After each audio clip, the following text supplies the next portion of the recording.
Hello welcome back to my channel. ഞാൻ ഇന്നിവിടെ easy ആയിട്ട് ഉണ്ടാക്കാൻ പറ്റിയൊരു അടിപൊളി കൂന്തൽ പെപ്പർ റോസ്റ്റിൻ്റെ റെസിപ്പിയാണ് ചെയ്യണത്. അപ്പോൾ നമുക്ക് വീഡിയോയിലേക്ക് പോകാം.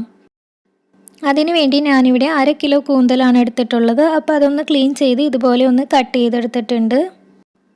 ഇനി അതെങ്ങനെയാണ് റെഡിയാക്കാമെന്ന് നോക്കാം. ഞാൻ അതിന് വേണ്ടിയിട്ട് ഒരു പാൻ ചൂടാക്കാൻ വെച്ചിട്ടുണ്ട്. അപ്പോൾ അതിലേക്കൊരു 2 ടേബിൾ സ്പൂണോളം വെളിച്ചെണ്ണ ഒഴിച്ച് കൊടുക്കാം.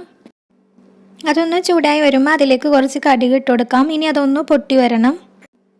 കടുക് ഒന്ന് പൊട്ടി വന്നു കഴിയുമ്പോൾ അതിലേക്ക് ഒരു ചെറിയ പീസ് ഇഞ്ചി ചെറുതായിട്ട് കട്ട് ചെയ്തതും ഒരു 5 അല്ലി വെളുത്തുള്ളി ചെറുതായിട്ട് കട്ട് ചെയ്തതും ചേർത്ത് കൊടുക്കുന്നുണ്ട്.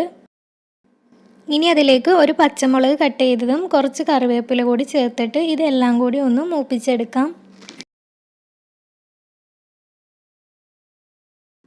വെളുത്തുള്ളിയൊക്കെ ഒന്ന് മൂത്ത് വന്ന് കഴിയുമ്പോൾ അതിലേക്ക് ഒരു സവാള കട്ട് ചെയ്ത് ചേർത്ത് കൊടുക്കുന്നുണ്ട്. ഇനി അതിലേക്ക് ആവശ്യത്തിനുള്ള ഉപ്പും കൂടി ചേർത്ത് ഇത് നല്ലപോലെ ഒന്ന് മിക്സ് ചെയ്തെടുക്കുന്നുണ്ട്. ഇനി ഇതൊന്ന് സോഫ്റ്റായി വന്ന വരെ ഒന്ന് വഴറ്റിയെടുക്കാം. ഇപ്പോൾ സവാളയൊക്കെ ഒന്ന് സോഫ്റ്റായി വന്നിട്ടുണ്ട്. ഇനി അതിലേക്കൊരു 1/4 ടീസ്പൂണോളം മഞ്ഞൾപ്പൊടി, ഇനി അതിലേക്ക് 1 ടീസ്പൂണോളം മല്ലിപ്പൊടി, 1 ടീസ്പൂണോളം കുരുമുളക് പൊടി, ഇത്രയും ചേർത്തിട്ട് ഈ മസാലയുടെയൊക്കെ ഒരു പച്ചക്കുത്ത് മാറണ വരെ ഇതൊന്ന് വഴറ്റിയെടുക്കണം.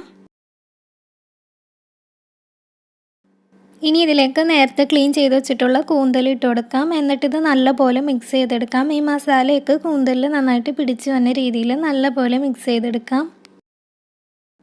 ഇനി ഇതൊന്ന് അടച്ചു വെച്ച് മീഡിയം ഫ്ലെയിമിലൊന്ന് വേവിച്ചെടുക്കണം. ഇടയ്ക്ക് ഇതൊന്ന് തുറന്ന് നോക്കിയിട്ട് അത് നല്ലപോലെ ഒന്ന് ഇളക്കി കൊടുക്കണം. ഇപ്പം നമ്മുടെ കൂന്തലിലെ വെള്ളമൊക്കെ ഇറങ്ങി വന്നിട്ടുണ്ട്. ഇതിൽ നമ്മൾ വേറെ വെള്ളം ചേർത്ത് കൊടുക്കേണ്ട ആവശ്യമില്ല. കൂന്തലിൽ നിന്ന് തന്നെ വെള്ളം ഇറങ്ങി വന്ന് അത് വെന്ത് കിട്ടും. വീണ്ടും അതൊന്ന് അടച്ചു വെച്ച് വേവിച്ചെടുക്കാം. ഇപ്പം നമ്മുടെ കൂന്തലിലെ വെള്ളമൊക്കെ നല്ലപോലെ പറ്റിയിട്ടുണ്ട്. എണ്ണയൊക്കെ തെളിഞ്ഞു തുടങ്ങിയിട്ടുണ്ട്. ഈ ടൈമിൽ ഇതിലേക്ക് 1 ടീസ്പൂണോളം നാരങ്ങാനീര് ചേർത്ത് കൊടുക്കുന്നുണ്ട്. എന്നിട്ടിത് നല്ലപോലെ ഒന്ന് മിക്സ് ചെയ്ത് കൊടുക്കാം. ഇപ്പോൾ മസാലയൊക്കെ കൂന്തലിൽ നല്ലപോലെ പിടിച്ചു വന്നിട്ടുണ്ട്. കൂന്തൽ പാകത്തിന് വെന്ത് വന്നിട്ടുണ്ട്.